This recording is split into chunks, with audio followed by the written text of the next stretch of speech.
In the year 1773, a Scottish explorer named James Bruce climbed into the highlands of Ethiopia and walked into a monastery that had not opened its doors to a European in 3 centuries. He left with 3 books. When he returned to Europe, he told the academies of London and Paris what he had found. A book the church had ordered destroyed. A book that named angels by name. A book that the New Testament itself had quoted. And then the church had buried. For 1,400 years, the Book of Enoch had been a rumor. In 1773, James Bruce held it in his hands, and no one believed him. The book Bruce carried out of Ethiopia was written in Ge'ez, the ancient liturgical language of the Ethiopian Orthodox Church. The Ethiopians called it the Book of Enoch. For them, it was not lost. It had never been lost.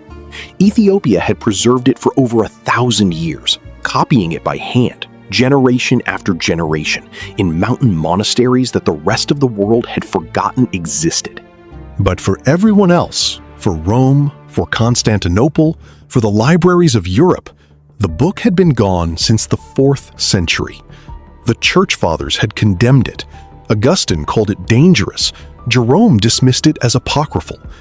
By the time the Christian canon was finalized, the Book of Enoch had been quietly stripped from the shelves of the Orthodox world. It was not just removed, it was suppressed. When Bruce brought his Ethiopian copies back to Britain, the academic establishment did not celebrate. They suspected forgery. The content was, in their own words, too extreme. The book did not speak in vague parables. It named 200 angels. It described their crimes in legal detail. It listed the technologies they taught humanity. It identified the women they took as wives. It counted their children and called them giants. This was not the Bible they knew. This was something older, stranger, more specific. For 174 years, scholars argued. Was Bruce's book authentic? Was it a medieval invention? Was it Ethiopian fan fiction written centuries after Christ? The argument ended on a cliff in the Judean desert in the spring of 1947. A Bedouin boy was looking for a lost goat. His name was Muhammad Ed-Thib. He was 15 years old. He threw a rock into a cave to see if the goat had wandered inside, and he heard the sound of pottery breaking. He climbed in. What he found were tall clay jars, sealed with lids, hidden along the cave wall. Inside the jars were leather scrolls.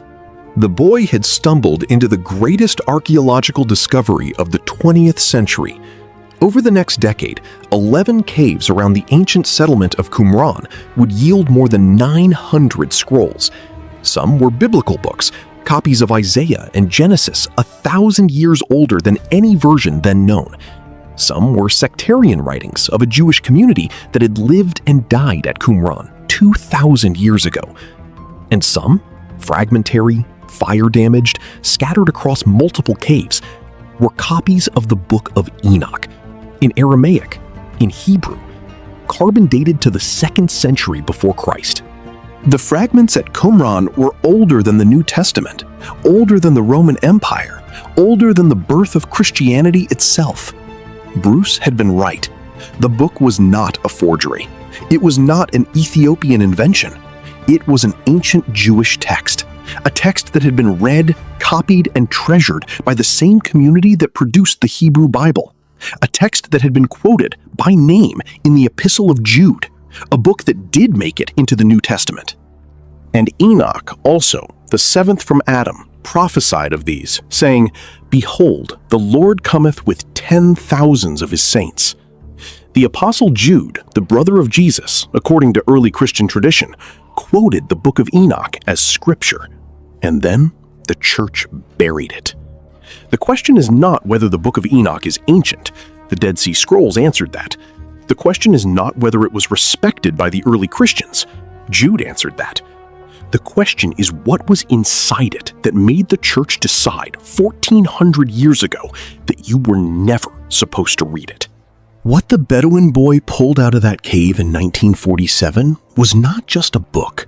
It was a list of names, 200 names, of beings the text never quite explains, beings who descended from the sky, beings who took human wives, beings whose children, the text says, did not all die in the flood. The Book of Enoch begins with a date. In the days of Jared, the seventh man in the line of Adam, 200 beings descended onto the summit of Mount Hermon. Mount Hermon stands today on the border of Lebanon and Syria, a peak 9,000 feet high, snow-covered in winter, holy to every civilization that ever lived in its shadow. The Canaanites built shrines there. The Romans built a temple to Pan at its foot. Long before either of them, something else stood on that mountain and made a vow. The text says they swore an oath, 200 of them, binding themselves to one another, that none would turn back.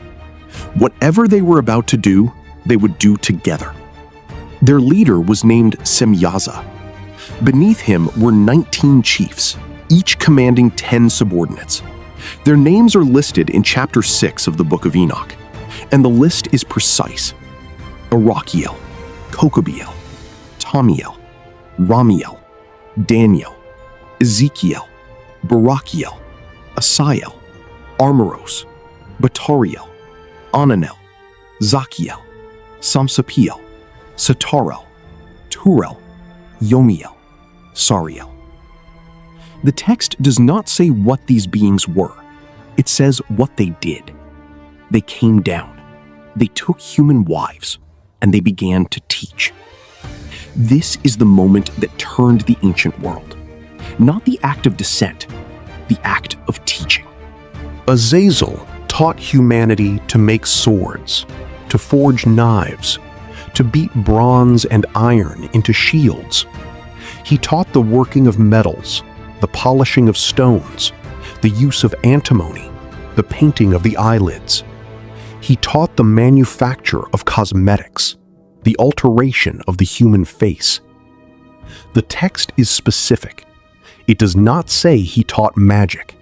It says he taught technology. Semyaza taught enchantments and the cutting of roots. Armoros taught the resolving of enchantments.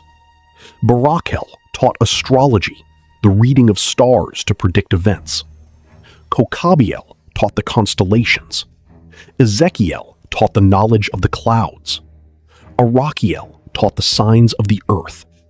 Shamsiel taught the signs of the sun. Sariel taught the course of the moon. Read the list slowly. This is not a mythology. This is a syllabus. Metallurgy, weapons, cosmetics, astronomy, meteorology, agriculture, magic, medicine. The arts of civilization taught in a single generation by beings who had no business teaching them. The text says humanity was not ready. It says the knowledge was given before its time. It says blood was spilled because of it. 2,000 miles east of Mount Hermon, in the cradle of Mesopotamia, another civilization remembered something nearly identical. The Babylonian priest Berossus, writing in the 3rd century before Christ, recorded the legend of 7 sages. They were called the Apkallu. They came up out of the sea. They had the bodies of fish and the faces of men. They taught the Sumerians how to write, how to build cities, how to read the heavens, how to perform the rituals that would tame the world. 7 sages in Babylon, 200 watchers on Mount Hermon, different cultures, different languages, different gods, the same memory. Beings descended, beings taught, civilization began. Whether you call them angels, gods, or visitors, the text does not say. The men who wrote the Book of Enoch had no word for what they were describing. They used the word watchers, ones who observe, ones who guard. The Greeks would later translate it as egregoroi. The Latin became vigiles, but the Aramaic original simply means the wakeful ones, beings who do not sleep, beings who watch. What they did next the text describes in unflinching detail. They took human wives. The text names some of them.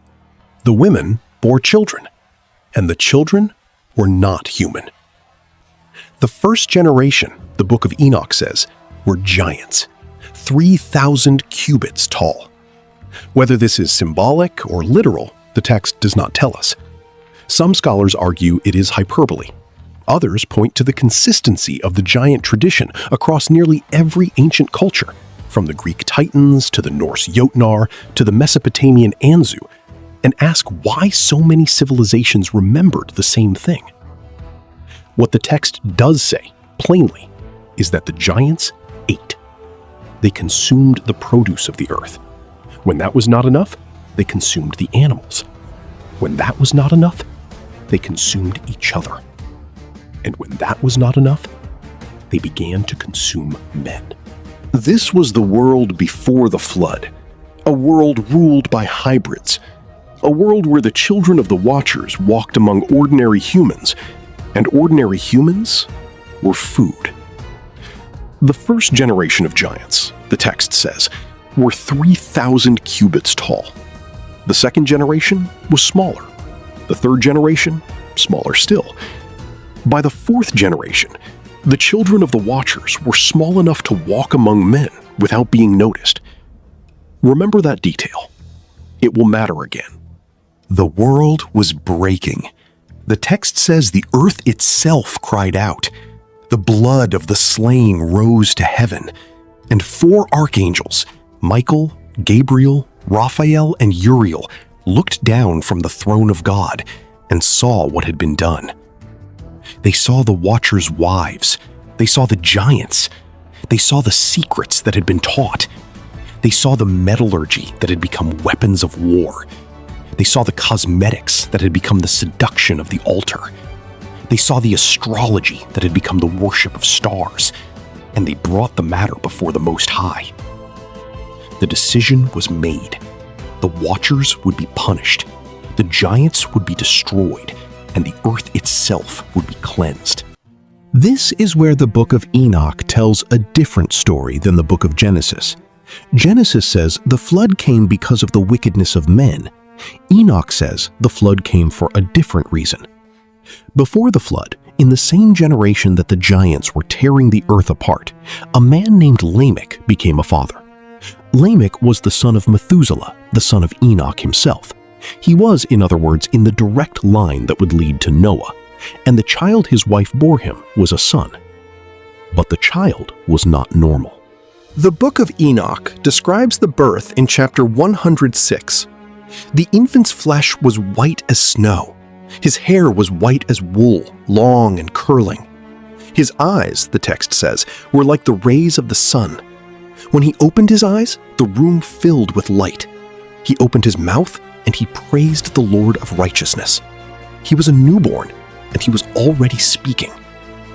Lamech was terrified. He looked at the child, and he did not see his own son. He saw something else, something he could not explain, something he could not accept. He went to his wife. He demanded the truth. He accused her, in plain language, of having lain with one of the Watchers. He said the child belonged to the angels of heaven, not to him. The text records his exact words. "I have begotten a strange son. He is not like a human being, but resembles the children of the angels of heaven. His nature is different. He is not like us. His eyes are like the rays of the sun, and his face is glorious. I fear that something extraordinary may happen on the earth in his days." His wife swore. She invoked the Most High. She told him the seed was his, the child was his. Lamech did not believe her. He left. He went to his father, Methuselah. And Methuselah went where no man could go on his own. He went to find Enoch. Enoch, by this time, was no longer on the earth. The book of Genesis records the moment in a single line. Enoch walked with God, and he was not, for God took him. The book of Enoch fills in what Genesis does not. Enoch had been taken into the heavens, shown the secrets of the universe, and was now living among the angels. Methuselah, his son, traveled to the ends of the earth to find him. When he found him, Methuselah told him about the child, about Lamech's fear, about the impossible birth. He asked his father to tell him the truth. Enoch's answer is one of the most quietly devastating passages in the Book of Enoch. He told Methuselah that the child was, in fact, Lamech's son, by blood, by seed, by every measure that mattered. But the world, Enoch said, would not last long enough for it to matter. He told Methuselah what was coming, a great destruction, a flood that would cover the earth. The watchers would be bound, the giants would be killed, the bloodlines that had been corrupted would be erased, and only this child, Lamech's son, the boy with eyes like the sun, would survive it. Name him, Enoch said. Name him Noah. Because in his days, the earth will rest from what has been done to it. This is the Enoch version of the flood. It is not primarily about human sin. It is about contamination. The earth is not being punished. The earth is being cleansed. The flood is not a moral judgment. It is a genetic reset. The book of Genesis hints at this if you read carefully. It says Noah was a righteous man, perfect in his generations. The Hebrew word for perfect is tamim.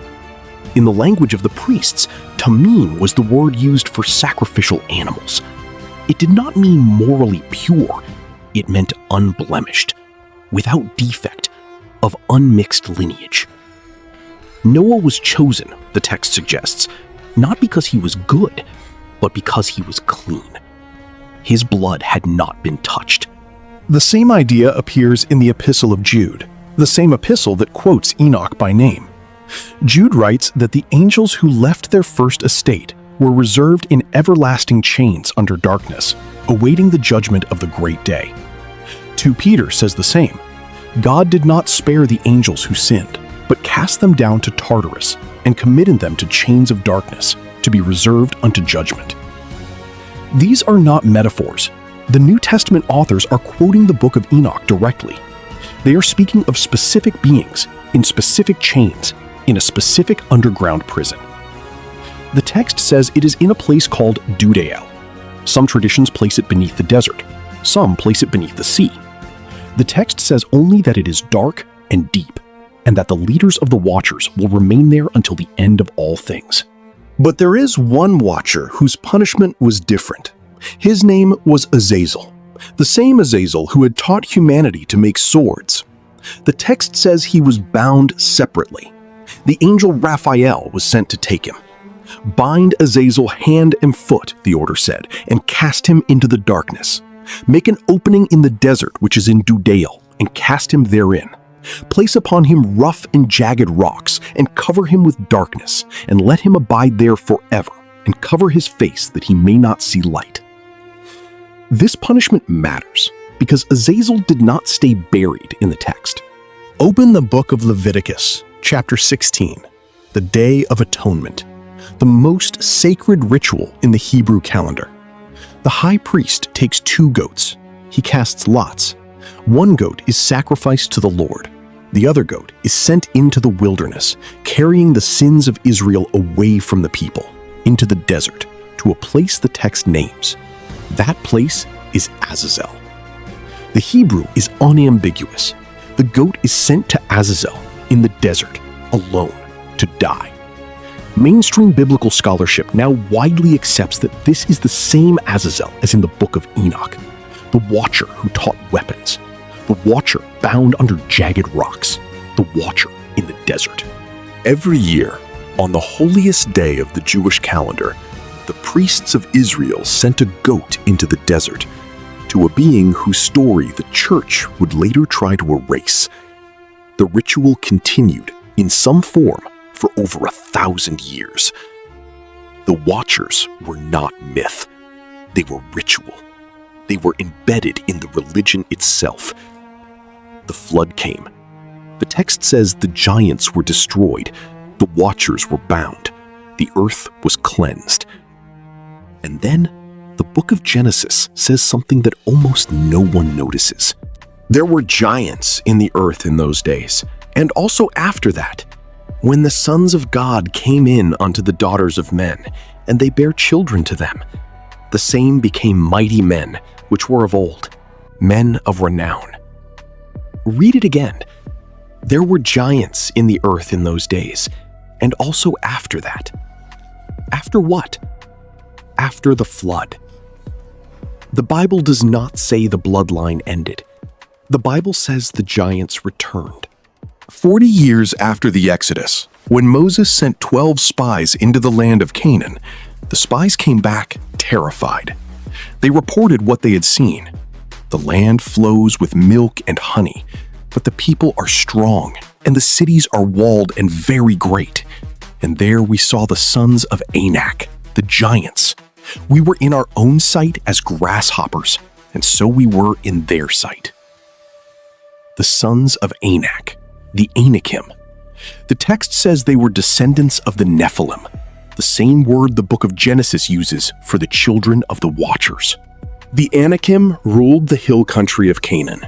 King Og of Bashan, one of the last of the Rephaim, slept on a bed of iron, 9 cubits long. Joshua fought them. He drove them from the highlands of Judah. He took their cities. The book of Joshua says he destroyed them all. Almost. There were none of the Anakim left in the land of the children of Israel, the text says. Only in Gaza, in Gath, and in Ashdod there remained. 3 cities. 3 cities of giants the Israelites could not take. And 3 cities that would, generations later, become the strongholds of the Philistines. The most famous Philistine in history was a man from Gath. His name was Goliath. He stood, the text says, 6 cubits and a span. By the most conservative measurement, that is over 9 feet tall. The Bible describes his armor in obsessive detail, weighing it, measuring it, almost daring the reader to disbelieve. He was killed by a shepherd boy with a stone. But Goliath was not alone. The second book of Samuel, in chapter 21, lists 4 other giants from Gath, killed in later battles.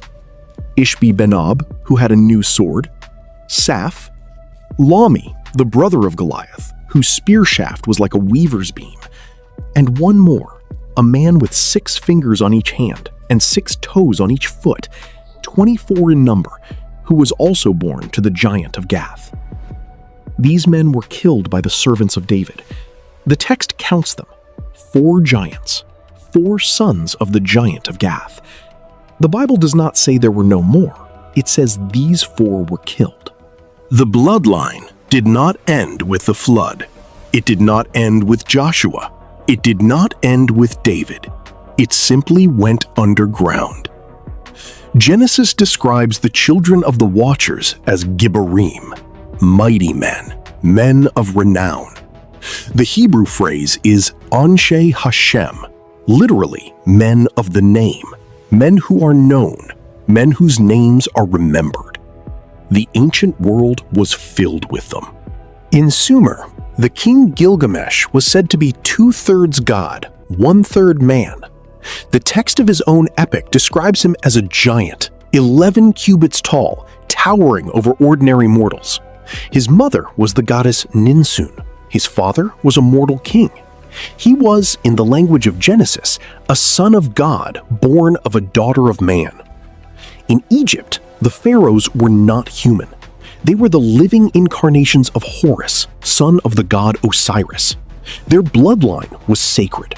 Their union with mortal women produced kings who ruled by divine right, in temples filled with images of beings who had descended from the heavens. In Greece, the heroes of the Iliad and the Odyssey were almost all half divine.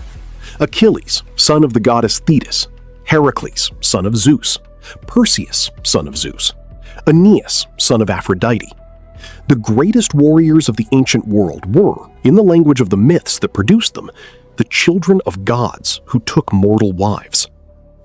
Every ancient civilization remembered the same thing. Beings descended from the sky. They took human wives. Their children became the rulers, the warriors, the men whose names were remembered. The Book of Enoch is not unique. It is the most explicit version of a story that the entire ancient world told. The question the text leaves you with is not whether it happened. The question is what happened to the bloodline. The Watchers were said to have buried their secrets in the earth. Their leaders were chained in a place called Dudiel. Azazel was sealed under rocks in the desert. The first generation of giants was destroyed by the flood. The second generation was driven from Canaan by Joshua. The third generation was killed by the servants of David. But every generation got smaller. The text said it directly.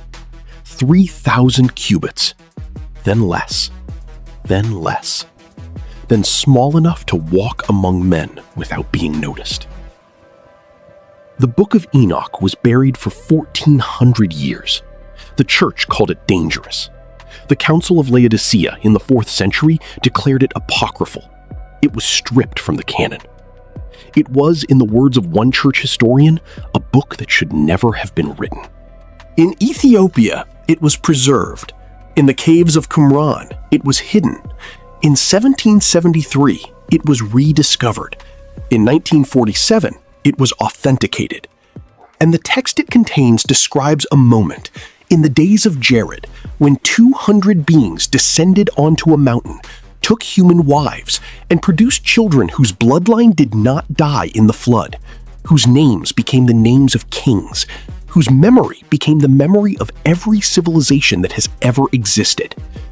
The Watchers were said to be the wakeful ones, the ones who do not sleep, the ones who watch. The text says they are still bound, in chains, beneath the earth, awaiting judgment. The text does not say their children are. Read the book yourself. Then ask the question the Book of Enoch leaves unanswered. The question that the church, 1,400 years ago, decided you should never be allowed to ask. If the bloodline did not end with the flood, where did it go? And whose stories are we still telling when every ancient civilization remembered men with divine fathers, and the men of our own age call themselves men of renown?